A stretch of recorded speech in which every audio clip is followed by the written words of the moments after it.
Hello and welcome to the Necron series, the series where we go from your first purchase to your first 2000 point army list and everything in between for the forces of the Necron dynasties. In this video we're going to be taking a look at a 1000 point Necron list, and this list is actually rather exciting as it is a tournament list. As always, do remember that just because this is a tournament list does not mean it can't be fun in casual games as well, as it brings a lot to the table, and tournaments come in all kinds of flavors and sizes, so there's always something to discover for them, and they're just a good metric to use for various list builds, as they're very consistent in comparison to casual play, which can have many different definitions depending on who you ask. Anyway, with that being said, let's take a look at this army list. This is a Necron list that came in 4th place out of 22 players in a Warhammer 40k Rogue Trader tournament played in Virginia, USA on May 21st in 2022. This list was piloted by a player named Ian Jenkins. And with that being covered, let's take a look at the list itself. This list begins with a patrol detachment being composed of the Novokh dynasty, which is a little bit different than we normally see, as usually 2000 point lists include some variation of Eternal Conquerors for the Necrons, so it's good to see a bit of a different dynasty shining through. Not only that, but this should show you that different dynasties can perform in different ways at different scales of play, as certain dynasties do better at 500 points, while other dynasties do significantly better at 2000 points of play. And that very much rings true for other sub-factions within other armies as well, as there's a lot of different ways to approach different sizes of games, so do keep that in mind when building an army list. Now, as this is a patrol detachment, it does have to include an HQ choice, and the first HQ choice that this list has decided to include is a Scorpic Lord. The Scorpic Lord is definitely a very powerful mid-range unit that has in many situations found itself a little bit too expensive when competing with the Catacomb Command Barge, but has had its moments of popularity due to being a lower cost option that isn't quite as durable, nor does it have quite the output of a Catacomb Command Barge, and is more expensive than something like a Necron Overlord. But the Scorpic Lord does fill a bit of a niche that's a little bit more fringe. However, there are definitely reasons to play a Scorpic Lord, such as this situation where you don't really want to spend the points on a Catacomb Command Barge, and you still want to take a powerful melee HQ choice. This Scorpic Lord has been nominated to be the Warlord of this army list, and has been given a trait and a relic. The trait the Scorpic Lord has been given is Eternal Madness, which allows the Scorpic Lord to reroll wound rolls within melee. Once again, the Scorpic Lord is a powerful melee threat, so this definitely goes hand in hand with that kind of theming. As for the relic, the Veil of Darkness is a very interesting relic and a very powerful relic. I think relics like this should be done as generic relics, such as they are for Necron forces, as it allows the bearer and a selected core unit within a short range of the bearer to basically be taken off the table and redeployed in a different position 9 inches away from any enemy unit. This allows the bearer and any unit that they select that happens to be a core unit to basically teleport onto a specific position and capture an objective, or simply position themselves to get within melee or shooting range of an enemy unit. And on the Scorpic Lord, this is rather good, as all of a sudden you can position him to get within charge range of an enemy unit, and don't forget that the Novokh dynasty offers +1 to any charge roll, so all of a sudden that 9-inch charge is much easier to make, though it's still rather risky. However, you can position him in other ways so that the next turn you have a better opportunity to make that charge roll. And once again, going back to the Novokh dynasty, remember that the Novokh dynasty gains +1 armor penetration if they charged, were charged, or made a heroic intervention. So you definitely want to be very offensive and very aggressive within melee combat when running Novokh. Now continuing on with the list, this list includes a second HQ choice, being a Necron Technomancer. The Technomancer is definitely a powerful support unit that can help your units regain their numbers after they've taken some damage. This Technomancer has been given the Canoptic Cloak, and the Canoptic Cloak is a very powerful upgrade as it only costs a total of 5 points, and increases the Technomancer's movement speed up to 10 inches while giving him the fly ability, making him able to traverse terrain incredibly efficiently. Not only that, but it gives the Technomancer the ability to heal other units, making him all the more efficient in his role within the army. This Technomancer has been given an extra trait and an extra relic. The trait that this Technomancer has been given is the Impeccable Conqueror's trait. The Impeccable Conqueror's trait says that a friendly core unit within 6 inches can reroll their charge roll. Once again, this plays very well into what the Novokh dynasty wishes to accomplish. And remember, as I always say, any melee unit that fails its charge roll misses every single attack that it wants to make, And in addition to that, not only do they miss all of their melee attacks, but they also find themselves in a position where they're usually stranded and get wiped off the table before they can actually make any attacks. So anything that can benefit your charge rolls within a melee army is incredibly important. Not only that, but this warlord trait has seen an incredible amount of benefit from the core changes within the Necron forces that we saw throughout 9th edition, making it a very powerful warlord trait, whereas before it was a little bit of a weak one. Now, as for the Relic, this Technomancer has been given the Voltaic Staff. Normally I don't like single weapon upgrades that are relics in nature, however the Voltaic Staff does add +1 strength and damage to both the melee and shooting profile to the Staff of Light. In addition to that, it gives the range profile an additional shot, and any unmodified 6 to hit scores 2 additional hits. So all in all, the Voltaic Staff is one of those rare relics that happens to be a weapon and is just good enough to be included within an army list. A part of me wants to have maybe potentially swapped some of these relics a little bit around, giving the Technomancer the Veil of Darkness so that he can teleport in with a unit and allow them to reroll the charge roll, as that makes him more capable of getting within charge range than potentially the Scorpic Lord has by himself.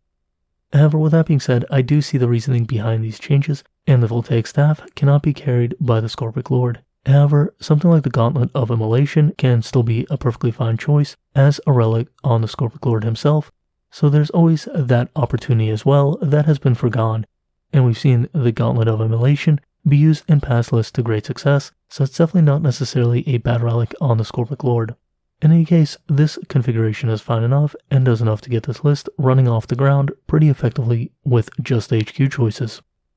Moving on from the HQ choices, we come to the troop choices of this list.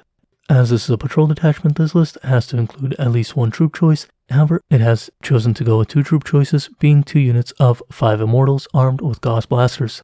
The Immortals are definitely the winners of the Necrons going to more of an elite style of play, as the Necron warriors have taken a bit of a backseat, though the Necrons do show up in various lists at 2,000 point games. However, while the Immortals are not necessarily a cheaper option as individual models, they are a cheaper option in terms of total squad size when you can take a unit of 5 of them. The Immortals also offer a decent amount of firepower without having to use the Veil of Darkness on them, as you would with a unit of Necron warriors armed with Goss Reapers as opposed to Flayers. Not only that, but the Immortals stack up a little bit better against the Armor of Contempt rules with their Goss weapons in comparison to Goss Flare armed Necron warriors. And having 2 units of 5 Necron Mortals, while not cheaper than having 1 unit of 10 Necron warriors, gives you a little bit more ability to position and maneuver across the table, thus giving you more board coverage, especially in smaller point games where you might be a little bit tight on points after taking everything you want to include within your army list. Moving on to the elite choices for this 1000 point list, we come to the first elite choice being a unit of 14 Flayed Ones. The Flayed Ones have definitely seen a big uptick in the current stages of 9th edition, as they went from 13 points a model to 10 points a model each since the codex has been printed. And before their points decrease, the Flayed Ones were definitely an interesting model, the one that was probably a little too expensive. However, the Flayed Ones can put out quite an overwhelming number of melee attacks and do benefit from the charge bonuses as well as the armor penetration bonuses of the Novokh dynasty. There is also the stratagem that the Novokh dynasty offers, which can really hypercharge your melee units such as the Flayed Ones. Though that being said, the Flayed Ones will generally be able to deal with most enemy units that they encounter due to just the sheer volume of attacks they can put out. They should definitely not be underestimated, and they have been seeing quite an increase in play throughout different army lists as 9th edition has progressed for the Necron forces. They are the unit that has seen the biggest uptick in terms of play throughout various army lists, not just Novokh dynasty lists, so they're definitely a major winner as the 9th edition rules have progressed. That being said, unfortunately they are a rather expensive unit in terms of dollar cost, so anything you can do to decrease the price definitely does help, as a box of 5 of them is quite expensive and you'll need at least 3 boxes to complete this unit of 14 Flayed Ones, which can be rather expensive for any player, so do keep that in mind that this is a very expensive elite choice, even though the points cost is rather low, and that's something I wish they would address a little bit more when making rules, as it's a little bit daunting to build some of these larger model count armies, not only from a price standpoint, but also from the fact that you have to build and paint all of these models, which can take up quite a lot of time, making a very big dollar cost and time investment for some of these armies, though I definitely understand that some players enjoy that kind of style army, so I don't want to take it away from them either. I just want there to be a little bit more balance between the elite style of play in comparison to the swarm style of play that we see with some armies.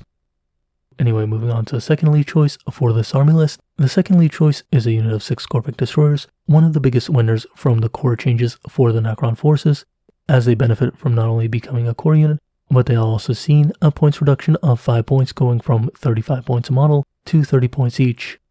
The forced mixed weapon choices is still a little bit awkward on them, however, basically always play them as having the weakest weapon when making attacks, as that's the only reliable way of really engaging an enemy. Sometimes you can go for a Hail Mary and hope that the 1 or 2 destroyers armed with the heavier hitting weapon will do the job, but really if you want that consistency, you always have to assume that they're armed with the dual weapons, and the one armed with the heavier hitting one is there for a little bit of a spike in damage as opposed to being the core focus. In some situations, I would even consider running only 5 Scorpic Destroyers. However, in a situation like this where you're limited in unit slots because you're playing a 1000-point game and you have a patrol detachment only, there definitely is limitations in terms of units you can take, so you do have to live with some of those choices. In any case, there's nothing wrong with taking a 6 Scorpic unit, as they'll definitely perform very well and they can go very well with the Scorpic Lord, who can provide them with a little bit of additional support, and the fast-moving Technomancer can definitely reach them rather quickly thanks to that Canoptic Cloak. So already you can see with the flayed ones and the various Scorpic units, this list can be very effective within melee combat. And with that being said, there is something to keep in mind is just because you're a melee-focused dynasty does not mean you have to be all in on melee, and you can include quite a variety of different units so that you have some range support as well, and this list does just that by including 2 heavy support choices. The first of those heavy support choices is a unit of 3 regular Locust Destroyers armed with their Goss Cannons. The Goss Cannons are a perfectly fine weapon, hitting rather hard with 3 heavy shots each at a strength of 6, 3 armor penetration, and D3 damage. The range is a little bit limited at 24 inches, but considering that the cost of each Locust Destroyer has gone from 55 points since the Codex has been printed to 45 points a model, they're definitely a very efficient source of mid-range firepower and can contribute a lot to a list. Though in many cases they're not necessarily included within a 2000-point army because in many situations the Necrons have a lot of options for mid-range firepower and mid-range damage when they have 2000 points to play around with. However, in a 1000-point or a 500-point game, the level of mid-range firepower that the Locust Destroyers can put out is very beneficial and is one of those things that performs very well at 1000 points, but not necessarily as well at 2000 points. That's not to say they're not playable at 2000 points, it's just to say that there's certain situations that change between 1000 points and 2000 points. However, I do think there's room for regular Locust Destroyers within 2000-point games. However, that being said, there is a unit that edges them out in 2000-point games, and that is the second heavy support choice included in this list. That being a unit of 3 Locust Heavy Destroyers, which have seen a much more massive points decrease going from 70 points since the Codex was printed to a total of 55 points a model each.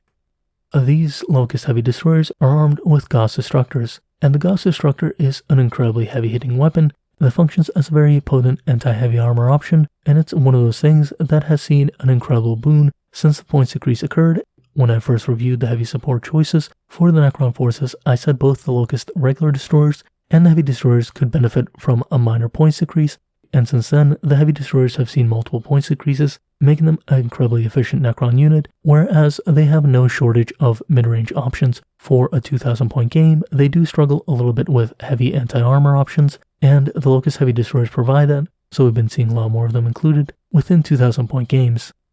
Realistically, I can go even as far as saying you could potentially drop a couple of those flayed ones, reducing the unit to a total of 10 flayed ones, thus saving yourself some money in that regard, and upgrading those 3 regular Locust Destroyers to 3 additional heavy Locust Destroyers, thus giving yourself a lot of firepower. The only thing is, when you do that, you do definitely decrease the total firepower that you have available to yourself, so you will be struggling a little bit with certain army lists if you go down that route, because all of a sudden you don't have quite the output that you would by including those regular Destroyers, so you will be struggling with some mid-range armies to take out some of their more swarmy units that can still be very elite. Though in other cases, you'll definitely be happy to have those additional heavy destroyer shots. In any case, the 1000-point army list is a very difficult thing to balance because you are very limited in terms of what you can bring, and I think this list does a very good job of balancing all of those different options, as it has a decent amount of board presence thanks to those 2 small squads of Immortals, and it has a lot of decent melee thanks to the flayed ones, the Scorpic Destroyers, and the Scorpic Lord, in addition to support provided by the Technomancer. Then it really shows that it can bring a decent amount of heavy firepower with the heavy Locust Destroyers, as well as a very solid output of mid-range firepower in the regular Locust destroyers.